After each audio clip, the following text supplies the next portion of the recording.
Corruption को लेकर भी भ्रष्टाचार के खिलाफ कार्रवाई चलती रहेगी और भ्रष्टाचारियों में डर होना जरूरी है। आज प्रधानमंत्री नरेंद्र मोदी ने भ्रष्टाचार को लेकर भी बातें कही हैं और कैसे कुछ लोग भ्रष्टाचार की जय जयकार करते हैं। अब ये कुछ लोग कौन है, इस पर हम चर्चा करेंगे, लेकिन पहले उनका बयान। साथियों, समाज की मनोरचना में भी बदलाव कभी कभी बहुत बड़ी चुनौती का कारण बन जाता है। हमारा हर देशवासी भ्रष्टाचार की दिमक से परेशान रहा है। हर स्तर के भ्रष्टाचार ने सामान्य मानवीय का व्यवस्थाओं के प्रति विश्वास तोड़ दिया है। उसको अपनी योग्यता क्षमता का प्रति अन्याय की जो गुस्सा होता है वो राष्ट्र की प्रगति में नुकसान करता है। और इसलिए हमने व्यापक रूप से भ्रष्टाचार के खिलाफ एक जंग छेड़ा है। मैं जानता हूं इसकी कीमत मुझे चुकानी पड़ती है, मेरी प्रतिष्ठा को चुकानी पड़ती है, लेकिन राष्ट्र से बड़ी मेरी प्रतिष्ठा नहीं हो सकती है। राष्ट्र के सपनों से बड़ा मेरा सपना नहीं हो सकता। और इसलिए ईमानदारी के साथ भ्रष्टाचार के खिलाफ मेरी लड़ाई जारी रहेगी, तीव्र गति से जारी रहेगी। ये जो कुछ लोग वाली बात हो रही है प्रदीप जी, कुछ लोग देश का भला नहीं चाहते, कुछ लोग भ्रष्टाचार की जय जयकार करते हैं, ये कुछ लोग कौन है? बड़ा स्पष्ट है। विपक्ष पर हमला, सीधा सीधा हमला कर रहे हैं। जिस तरह से जो लोग भ्रष्टाचार के आरोप में जेल गए हैं, जिनके खिलाफ जांच चल रही है, उनका बचाव जिस तरह से हो रहा है, उसको लेकर कह रहे हैं। और ऐसा लग रहा था कि 240 सीटें आने के बाद शायद ये अभियान धीमा पड़ जाएगा। बंद तो नहीं हो जाएगा, धीमा पड़ जाएगा। आज प्रधानमंत्री ने देश को आश्वस्त किया कि ये अभियान धीमा नहीं पड़ने वाला है, ये रुकने वाला नहीं है। भ्रष्टाचारियों के खिलाफ ये अभियान उसी तरह से चलता रहे, बल्कि कहा कि और तेजी से चलेगा। तो ये जो बात उन्होंने चुनाव के दौरान कही थी, उसी को एक तरह से रिपीट किया है कि ये अभियान उनका पुराना डायलॉग याद आ गया, ना खाऊंगा ना खाने दूंगा। वो देखिए, ऐसा है कि हमारे यहाँ की जो न्याय प्रणाली है, न्याय व्यवस्था है, कोई भी सरकार हो, किसी भी आरोपी को उसका जो है अपराध साबित करने और सजा दिलाने में एक लंबा समय लगता है। वो सरकार के हाथ में नहीं होता। सरकार के हाथ में जांच कराने का अधिकार होता है।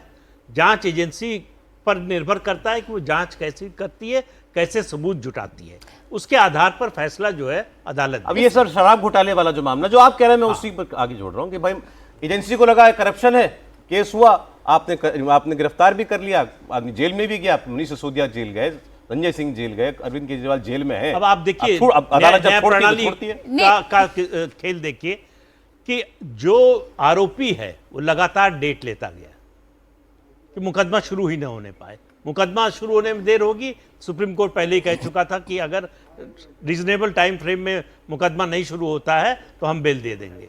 बेल मिल गई, लेकिन ये आर्गुमेंट कोर्ट ने माना नहीं। मनीष सिसोदिया के केस में आप वही बात कह रहे हैं, कोर्ट ने कहा कि नहीं, आप इन पर जिम्मेदारी मत डालिए कि इनकी वजह से ट्रायल शुरू नहीं हुआ। नहीं, उसका सबूत देना पड़ेगा ना अगर आप कहेंगे, और ऐसी बात का सबूत उस तरह से होता नहीं है। इसीलिए जो भारतीय न्याय संहिता बनी है नई, उसमें टाइम फ्रेम तय कर दिया गया कि इतने दिन में लोअर कोर्ट, इतने दिन में हाई कोर्ट, इतने दिन में सुप्रीम कोर्ट से होगा। क्या सर होगा? ये नए केस जो रजिस्टर होंगे उनमें होगा, पुराने केसेस में लागू नहीं प्रैक्टिकल है। मैं तो एक पूछ रहा हूं आपसे, मुमकिन है कि आप 6 महीने बाद लागू होना शुरू होगा तो मालूम होगा। ये कानून में व्यवस्था, संविधान में व्यवस्था हो गई तो उसको करना ही पड़ेगा। क्या इसमें एक मैसेजिंग विजय जी ये भी है कि कोई अगर जमानत पर बाहर आ गया है तो वो अपने आप को दोष मुक्त ना समझने लगे? ये तो लॉ प्रैक्टिस में ही है कि जमानत का मतलब अपराध से कोई संबंध नहीं है उसका, कि जो अपराध है वो उस पर तो अलग से तैयारी होगी, अलग से लड़ाई लड़ी जाएगी। कानून में जब अपराधी बन जाएगा, आरोपी जो है अपराधी कब बनता है? जब उस पर अपराध हो जाए। जमानत का मतलब है, सुप्रीम कोर्ट ने क्या कहा आपको देखना चाहिए। प्रधानमंत्री ने जो कहा वो मैं प्रदीप जी की बात से सहमत हूँ कि पहले लग रहा था कि ये बंद हो जाएगी, नहीं होगी, लेकिन उन्होंने आज फिर से रीअश्योर किया कि भाई हम भ्रष्टाचार के खिलाफ आपको बताना पड़ेगा अगला नंबर किसका, अगली लड़ाई कैसे लड़ेंगे। लेकिन अभी तो नहीं, दूसरी बात, गंभीर बात कर रहा हूं मैं कि ये बात ठीक है कि भ्रष्टाचार के खिलाफ लड़ाई लड़े, और ये मान लेना कि आप जमानत पर आ गए तो अब आप फ्री हो गए या आरोप मुक्त हो गए, ये भी नहीं है। लेकिन सुप्रीम कोर्ट ने जिस तरह से एजेंसीज पर सवाल खड़ा किया मनीष सिसोदिया के मसले पर, संजय सिंह के मामले भी, संजय सिंह के मसले में और हेमंत सोरेन के मसले में तो जितना गंभीर तरीके से अदालत ने कहा है वो गंभीर मसला है, और उसको भी देखना चाहिए कि क्या जो एजेंसीज हैं वो गलत इस्तेमाल तो नहीं हो रही हैं अपने विपक्षियों के खिलाफ। ये गंभीर मसला है और जो सिसोदिया के लिए कहा, सुप्रीम कोर्ट ने कह दिया कि आप बहाने मत बनाइए कि अर्जी थी मिनिस्टर सिसोदिया की, क्यों नहीं आपने ट्रायल किया इतने दिन में? सर लेकिन 17 महीने तक मनीष सिसोदिया को 17 महीने तक बेल कोर्ट अदालतों ने ही नहीं दी ना। नहीं, वो बेल तो वो जब से जेल गए तब से लगा रहे हैं। सुप्रीम कोर्ट अपने प्रोसेस के हिसाब से चल रहा था ना, जब उनके पास आएगा कि लोअर कोर्ट है, हाई कोर्ट है, मेरिट पे नहीं दी है, लोअर कोर्ट केस की मेरिट पर बेल नहीं मिली है। नहीं, केस की मेरिट पे तो जमानत मिलती ही नहीं है सर, केस की मेरिट का बेल से कोई संबंध नहीं है, सॉरी टू से। वो अलग संबंध है कि कैसे एक्सरसाइज हो रहा है। लेकिन इसमें एक बात और जोड़ लीजिए, जो अभियान चल रहा है वो अच्छी बात है, इसको सबको ही सपोर्ट करना चाहिए, मतलब करप्शन को लेकर, लेकिन थोड़ा सा उधर भी झांकना चाहिए, महाराष्ट्र तक भी जाना चाहिए। अब मैं वही आर्गुमेंट दूंगा इस पे जो अशोक जो विरोध जी ने दिया था कि भाई अपने सहयोगियों के राज्य पर जब नेता लोग बोलते हैं भ्रष्टाचार की उतना ही उम्मीद करें जितना नहीं। भ्रष्टाचार की मुहिम बहुत स्वागत, मतलब उसको कोई विरोध नहीं करेगा, राजनीतिक मुद्दा ज्यादा बनता रहा है। और आप देख लीजिए चुनाव में क्या हुआ, लोकसभा चुनाव में भ्रष्टाचार एक मुद्दा बनाया प्रधानमंत्री जी ने, परिवारवादी बनाया, लेकिन जनता भी तो समझती है ना कि इधर है तो साफ है, उधर है तो परिवारवादी है, उधर है तो वो है। अब तो आपने केसेस भी विड्रॉ कर क्या लिया, होता है उस मुद्दे की धार खत्म हो जाती है।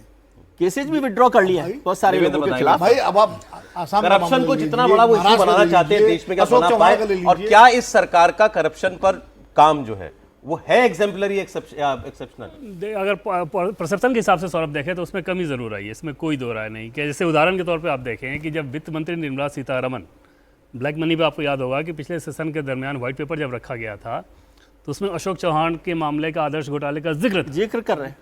2 दिन बाद उन्होंने बीजेपी ज्वाइन किया। तो ऐसे में ग्राउंड पे उसका असर तो पड़ता है कि भाई अगर जिसके ऊपर आप आरोप लगा रहे हो वो अचानक अगर बीजेपी ज्वाइन कर ले और फिर अपोजिशन इस सवाल को उठाए या जनता के बीच में जाए तो वहाँ पे ये समझ में आता है कि भाई ऐसा कैसे हो गया। उसमें आप भले ही सत्ता पक्ष के द्वारा ये कहा जाए कि नहीं हम मामले को उठाते नहीं, हमने मामले को उठाया नहीं, हमने बंद नहीं किया, लेकिन वो तर्क तो बंद भी कर दिया, तो बंद भी कर दिया। नुकसान हुआ प्रफुल्ल पटेल का मामला देख लीजिए, अजीत पवार का केस। बिल्कुल भ्रष्टाचार के खिलाफ जो बीजेपी का अभियान था उस गुब्बारे की पूरी हवा निकल गई अजीत पवार को जिस दिन आपने पार्टी में शामिल नहीं किया, सरकार में शामिल कर लिया। तो उसके बाद आप बोलने की स्थिति में नहीं रह गए कि हम भ्रष्टाचार के खिलाफ जीरो टॉलरेंस है, किसी को बर्दाश्त नहीं करेंगे। तो ऐसे लोगों को, और जो जनता है वो देखती है जमीन पर किस तरह के लोग आपकी पार्टी में आ रहे हैं। अगर ऐसे ही आरोप में गिरे, चाहे उन पर मुकदमा न चल रहा हो, जांच न चल रही हो, लेकिन पब्लिक को पता होता है कि ये हमारे इलाके का जो आदमी है वो ईमानदार है कि बेईमान है। अगर उस व्यक्ति को आप पार्टी में लेते हैं, सही बात, तो फिर परसेप्शन जनता को लगेगा आप भी वैसे ही हैं जैसे बाकी, उससे परसेप्शन बनता ना। एक चीज और कह दूं जो हम पहले छोड़ दिया था, अभी बात हो रही थी कि यूसीसी को लेकर और क्या था, वन नेशन वन इलेक्शन की चर्चा होनी चाहिए क्योंकि डेमोक्रेसी है। और मैंने कहा था कि ये 2024 का असर है।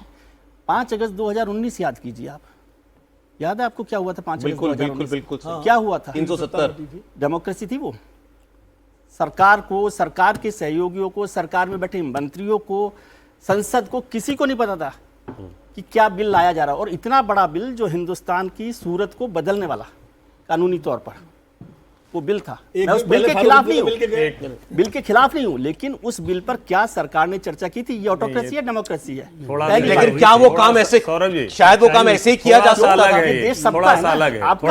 पास हुआ तो चर्चा ही थोड़ा सा अलग है। इंट्रोडक्शन और पास करने में तो फर्क था ना, पार्लियामेंट ने पास किया उसको, चर्चा हुई और उसके अलावा किसने किया विरोध? उसके अलावा भी अलग चर्चा का मतलब जैसे आप बिल देश के सामने सुझाव के लिए रख देते। नहीं, एक मिनट, यह चर्चा वो जैसे जेपीसी को भेज देते, आपने वक्फ बिल भेज दिया जेपीसी को। 2 चीजें थी, एक एक तो ये कि यूसीसी की अगर बात करें तो ये पूरे देश के लिए है, धारा 370 पूरे देश के लिए नहीं था, एक पर्टिकुलर रीजन के लिए था। दूसरी चीज कि जैसे आप उस पैमाने पर इसको लेकर जाते तुरंत लिटिगेशन में मामला जाता।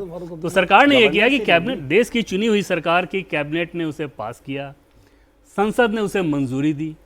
अब इसमें कहाँ डेमोक्रेटिक राइट्स का प्रोसेस है भाई साहब? सुप्रीम कोर्ट ने उसको सुप्रीम कोर्ट ने भी क्लीन चिट दिया। चर्चा किए बिना नहीं तो कौन सी चर्चा? 2014 से चल रही थी, बल्कि जब से जनसंघ बनी है तब से चर्चा चल रही थी कि 370। अरे सब विजय जी एक बात तो, अच्छा एक और बात पर कश्मीर से 370 हटे ना हटे, इस पर आप चर्चा करते क्या? सबको तो मालूम है घोषित स्टैंड है। नहीं, किस पार्टी का यूसीसी भी घोषित स्टैंड ले आई है। फिर चर्चा क्यों वन नेशन वन इलेक्शन भी घोषित नहीं, इसने लेकिन लिया जो है। देवेंद्र कह रहे हैं ना आप कि है ना, सिर्फ एक illogical राज्य बात के लिए मत बात कीजिए होना और पूरे देश के लिए एक बात और होना। बात पे चर्चा राज्य में ही चर्चा कहाँ हुई? अभी एक और चर्चा दो दिन पहले अभी भी एक और विषय है जिस पर चाय आपको पी के बात गए करनी है। प्रधानमंत्री से अब एक बार से कुछ होना है। हर्षवर्धन जी कुछ कह रहे हैं। इसका थोड़ा टेक है, कॉम्प्लेक्स हाँ। हो गया। 2-3 चीजें पहले तो समझे, वन नेशन वन इलेक्शन पर किसी पार्टी का स्टेट नहीं होना चाहिए। हर पार्टी कहती है 67 इसमें तक तो ये चुनाव सुझाव देश है। में होता ही था, वो कह रहे हैं ये इम्प्रैक्टिकल है। नंबर 1।